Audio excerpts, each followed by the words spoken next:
Hey everyone, welcome back to the channel. We're into July here. I think it's the 3rd. Weather's finally starting to smarten up here. Rain's kind of going away. My grass will burn off. I won't have to mow it anymore. Catching up on my yard work and just having a blast. So I happened upon another project, kind of unexpected and unplanned, but might be able to make a little bit of coin off of it and go from there. I'll show you what we got going on. Just pop you off tripod here. So Facebook Marketplace attacked again, and there's part of it there. We'll just take a walk around the corner here.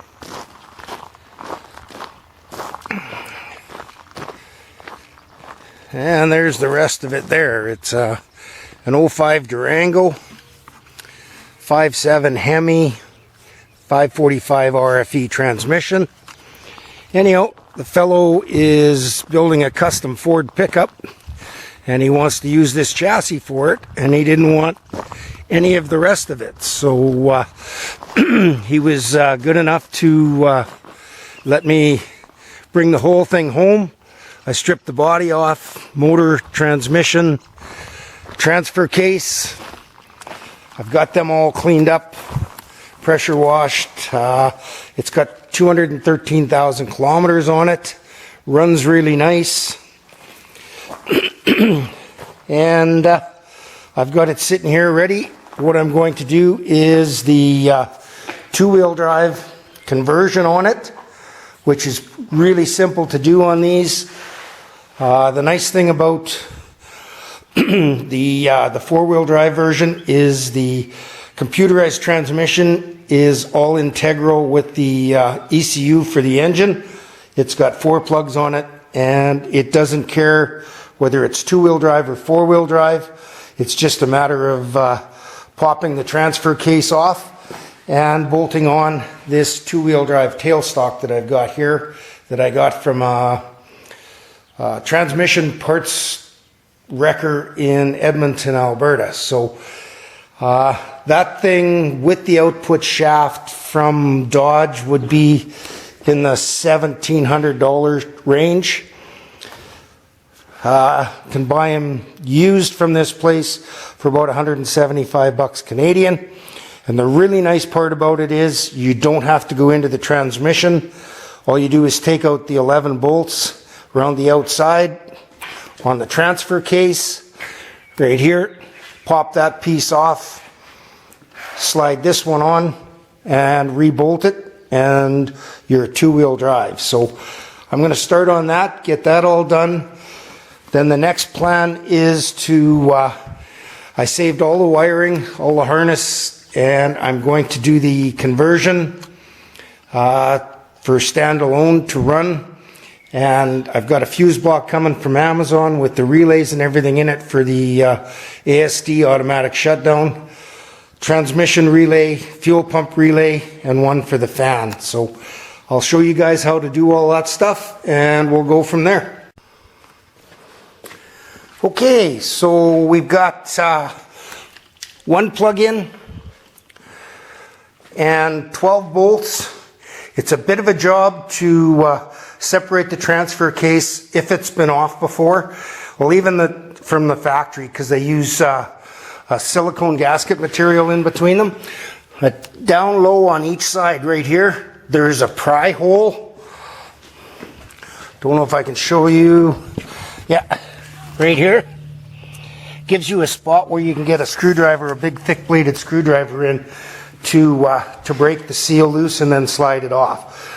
Next, I'm just going to clean everything all up, put some silicone on the surface, and put this on, and we will be two-wheel drive. And there we have it. If it wasn't for having to run to town to get some RTV for a gasket, this would have taken a little bit less than half an hour. It's all back together, all torqued down, good to go. Next will be starting on wiring harness modifications and eliminating all of the stuff we don't need. Rear O2 sensors, EGR, evap system, and all of that. Okay guys, we're back again. What I'm working on here is eliminating the EGR valve. If you're not familiar with that, it's the exhaust gas recirculation valve. It's bolted on the front of the head right here, 2 holes. Had this metal tube. It was bolted to the side of it, and it goes up into the back of the intake manifold. I'll just show you that. And it goes into this hole right here. So what I've done to eliminate the EGR there is I took and I cut the end off the tube. It just fits in there. It's got a silicone gasket on it. And what I've done is a Canadian dime fits perfectly on there. TIG welded it in. Then I'm just going to put a little bit of ultra gray silicone on here, stick it in there, and that's good to go. The front one I took and cut a piece of aluminum 1/4 inch thick to the exact shape of the flange from the EGR valve, drilled a couple holes in it, and I'll bolt that on the front here. I'll get that front one on there first.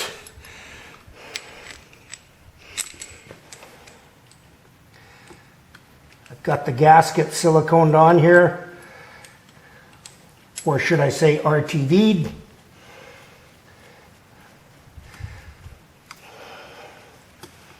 Just get this bolted up.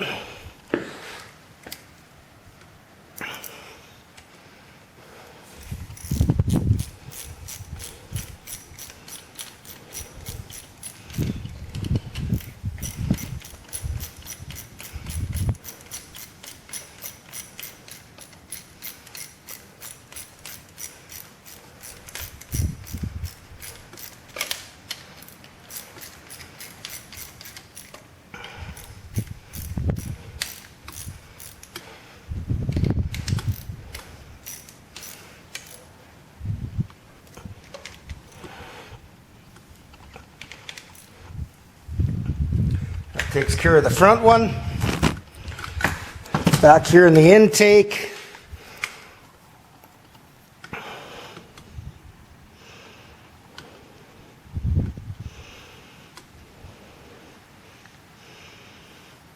we'll just get a little bit of RTV on there. Give it a push in. It's got a little clip.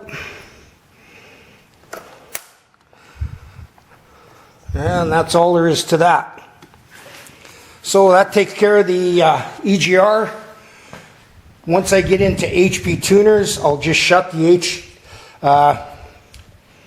EGR off in the computer, and then it won't even know it's missing. So that's it for that part. We'll just... Okay everyone, we're back again. Working on a little bit of the wiring for this Hemi. What I've got is I ordered from Amazon. It's a fuse and relay box. They make a few different sizes. I can post a link.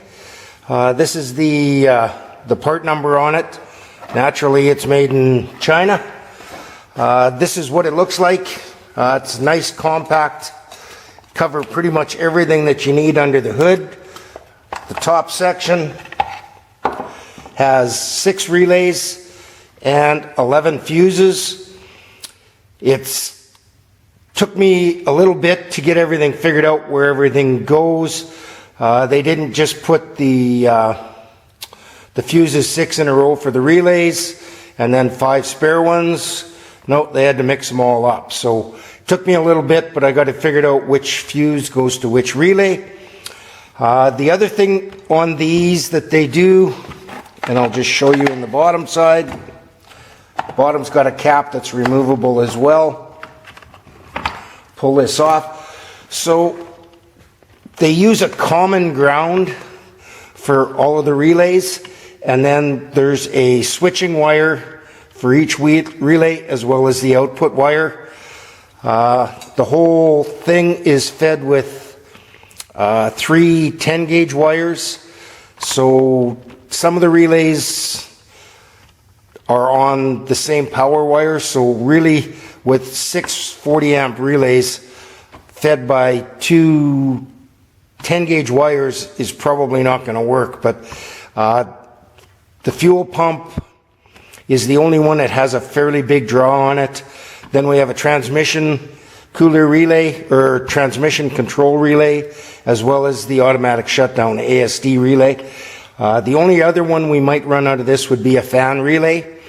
So may have to look at running an extra power wire. But for the grounds, on the common grounds, on the Dodges, the computer for the fuel pump relay, as well as the ASD automatic shutdown, the relay is constant power, and the computer sends a ground signal to turn the ASD and the fuel pump on.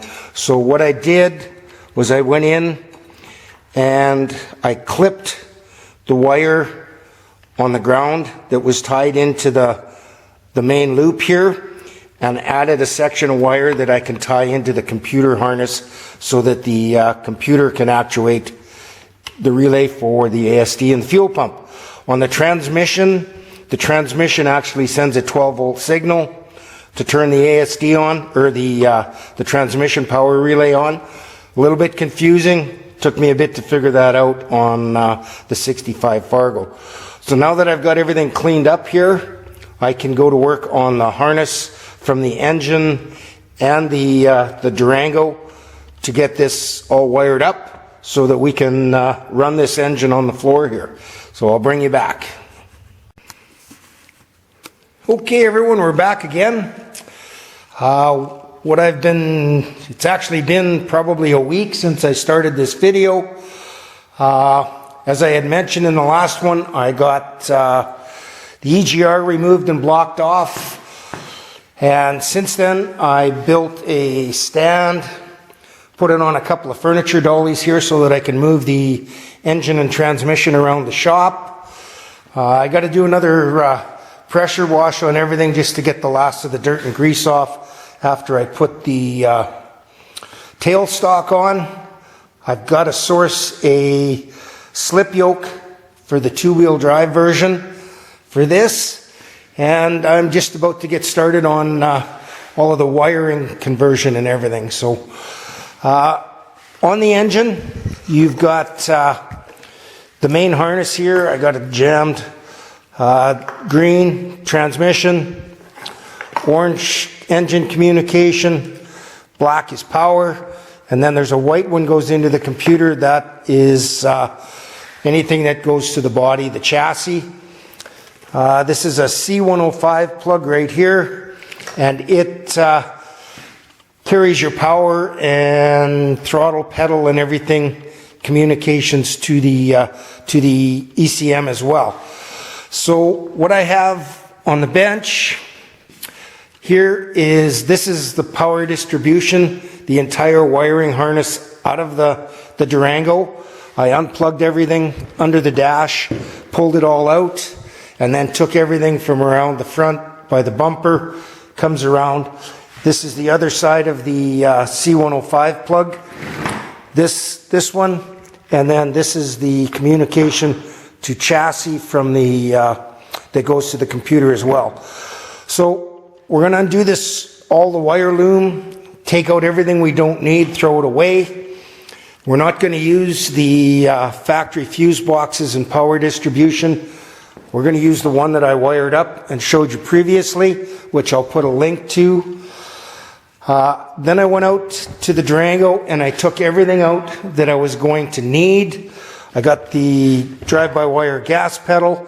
And when you do these, you want to take as much of the factory wire as you can. It takes a little bit of doing to get in under the dash. We've got the brake pedal switch with the mount for it. These things are supposedly one-time use, which is a bunch of BS. I'm not sure why they say that. I took the bracket off the steering column so that this can be mounted wherever a person needs it in the vehicle that the engine will go in. I've got the OBD2 port for reading the computer and everything. I took that off with the twisted pairs. I also got almost as much of the harness as I could, along with the plug-in where it goes in here to communicate with the vehicle, so I can tie this all together. The other thing I've been working on a little bit here, if I don't fall down, this is the factory Durango exhaust manifold. It's exactly the same as the Chrysler Aspen was for my last swap. Tiny little manifolds, they got no flow whatsoever. I still happen to have the manifolds from the Chrysler 300. Instead of being 1 7/8, they're 2 3/4 outlets. The O2 sensor mounts are right in them. I got them all cleaned up. I put them on my belt sander, planed them off a little just to get them nice and flat, and I'm going to install those on the block as just for a little bit better flow. So I'm going to get into this wiring harness and get everything pulled out, undo all of the shielding that's on it here, and then I can bring you back once I get into unpinning all of the wires and stuff we don't need. Okay, we're back again. I've got all of the wiring stripped out. Everything is laid out on the table here. Just so happens that something that should be really easy, as it has been on my 28 Dodge and on the Fargo, it's not the same when it comes to this Durango. For some reason, 04, 05, they plugins on moparconnectorkit.com. They're a little bit vague. The diagrams don't show the plug exactly the way it is. And the other issue is it doesn't show you, well, I can show you on some of the paperwork here. What I ended up doing was taking from moparconnectorkit.com, I printed off a picture of the plug as well as the pin locations and function. Well, on everything else I've ever worked on from moparconnectorkit.com, it gives you the pin location, the number, as well as what the function of the wire is. On this Durango, it shows you the circuit it is, the color of the wire, the gauge, but no function and no pin location. This really screwed me up bad. What I ended up having to do was go to eManual online, or emanual.com, and print off the wiring diagrams for the 05 Durango. Ended up costing me about $42 Canadian. On this one, it shows the plug in better detail. It gives you the pin locations. It gives you the circuit as well as the color and gauge of the wire. But once again, there's no function. I don't know what that's all about, but it's making it a little bit more difficult. What I end up having to do is, once I've figured out which plug-in is which, this is the C108 plug, goes in on the passenger side of the engine harness. And then there's, just swing around here. This plug-in here is the C105, and it goes in on the driver's side of the engine harness. The 108 brings in all of the power, and the 105 brings in the power on the driver's side. The 108 brings in your gas pedal control, your OBD2 port, as well as some switching from the transmission for tow haul. So what I'm ending up doing now is, once I've figured everything out, I can start joining wires back together, adding in my brake light switch, my gas pedal harness, and the OBD2 port. And once I get into that, I can show you all about that stuff. Hey everyone, welcome back. Man, it's been a while. I'm a terrible procrastinator this summer, just been dicking around. It's not that this has been a really tough job, but for some reason I haven't stayed motivated. We are, I think it's the 28th or 29th of July, and I think I started tearing this apart at the beginning. So anyhow, all the wiring's pretty much figured out. I've got everything sorted out. Really wasn't that big a job. I've got to get into HP tuners, unlock the computer, and eliminate a bunch of the stuff we don't need. But as of right now, I got the fuse panel relay box all set up here, and let me see if I can turn this on without... Oh, would help if I hook the battery up, I guess.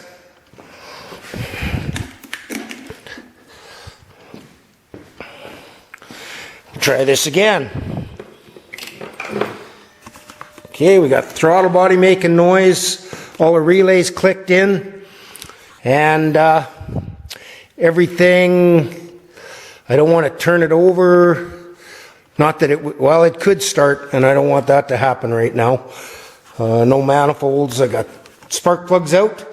Anyhow, I'm going to get this wiring all cleaned up. I've got everything labeled as to where it goes, get the HP tuners done, and I've got a mess of parts will be coming in later this week. The spark plugs in this engine, I've never seen a set of spark plugs that are that as wore out as these ones are. I'll show them to you when I get into changing them. So, okay, we're back again, making some really good progress. I've got all of the wiring cleaned up. 99% done. I had to go through on the back of the engine here and pull out the wires for the O2 sensors. We're only using the two front O2 sensors. The rears we're not using. That's all going to be deleted in the ECM. So I had to pull them out so that I could bring them up further so they would reach with using the car manifolds. Instead of the O2 sensors being down here, they're up in the manifolds. I then took the old pipes I had, cut the cats out of them, welded some stubs on so that I can run it. The rear O2 sensor plug-ins, I just pulled them back and taped them off in the harness. That way, if by chance somebody down the road ever wants to run them, don't know why they would, they're there. So I've got everything cleaned up here, ready to plug into the ECM once I program it. On this side, I have all of the wiring is complete in the fuse panel. There is 2 relays left over, as well as 2 power circuits, fused power circuits that are available. Like I said earlier, it's pretty simple once you get into it. You get everything figured out. There is power wire for the ASD. There's 3 keyed power wires. The one for the transmission power. The 2 wires that come in, these are the actuators from the ECM that run the ASD and the fuel pump. I have the wire here. This is power out to the fuel pump. That's the last one to hook up. Down here we have the throttle pedal. It had 2 5-volt feed wires that I had to tie back in. We have the brake pedal switch, which has 2 sense wires that go to the ECM for the transmission to let it know lockup or overdrive. And then there's 2 grounds, one ground and a 12-volt constant hot on it. There's wires left over for that for running the brake light, and I believe it will run one other thing, but I can't remember what it is. We have the OBD2 port. This is the one thing I have left to do. There's 2 grounds on it, and a constant 12 volt feed. Now, in this wire, there's this twisted pair here. Let me see if I can get it out. Right here, there's a pink and a white and a pink and a red. That's your CAN bus. That's what actually sends the signal, tells the story to the ECM. Between those 2 wires, we have to solder in a 60 to 100 amp resistor. I have a package here I bought off Amazon. I think it was like $8, and there's like, I don't know how many, 200 resistors. So I picked 100 ohm, and I'm just going to put this between the 2 wires and set it up so it won't short out. And without this, the computer will not talk to the ECM if you leave this out. So real important to put that in. So I'm going to get that soldered in there. Then I'm going to unplug all the wires, and I'm going to give this thing one more good cleanup. Pressure wash the intake manifold off a little better. And the tailstock on the transmission, I'm waiting for spark plugs, water pump and parts to come in before I fire it up. So once I get all of that, we'll be ready to go. We'll get this thing fired up and see what it sounds like. Okay, I just wanted to show you this. I have the OBD2 port here. This is the CAN bus positive, CAN bus negative, and I have a 100 ohm resistor between the 2 of them. I'm just going to tape that all off so that these can't touch anything, and a little bit of strain relief on them. So that was the last connection I had to do. After this, we're ready for... Okay guys, we're back. Finally got my parts order in. I got the 2 idler pulleys, my spark plugs, and these are the worst spark plugs, most wore out spark plugs I've ever seen in my life. I've been playing with cars for better than 50 years, and there's 2 spark plugs per cylinder on these Hemis, and I'll just grab a couple here. And we'll go over to where we can see in the light a little better. So the ones that were in it are a iridium, and this is one of the waste spark plugs. I don't know if you can see it, the center one there. You can see there's just a little touch of the electrode sticking out. This is one of the main plugs. The electrode is almost completely burned off. And on this one, it is gone.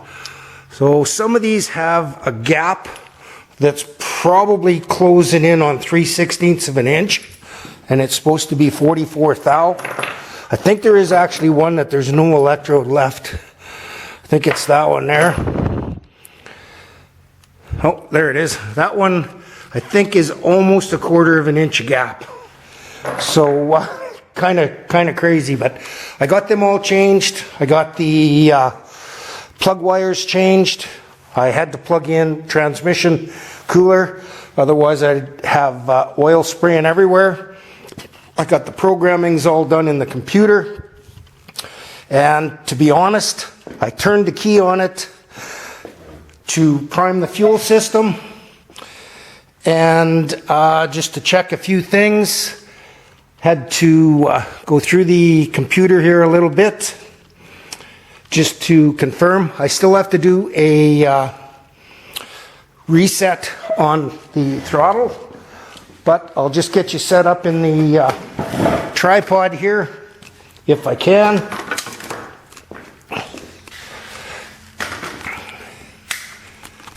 And we'll see if this is going to run.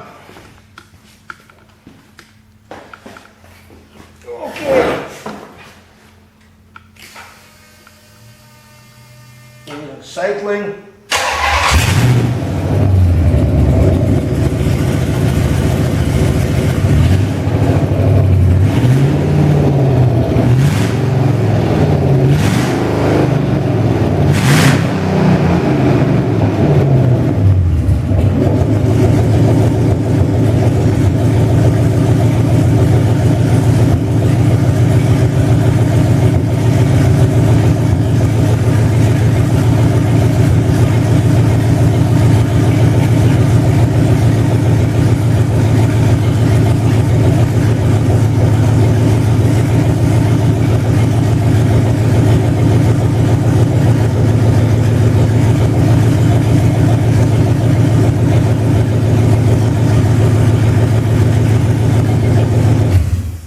Well, that's pretty nice.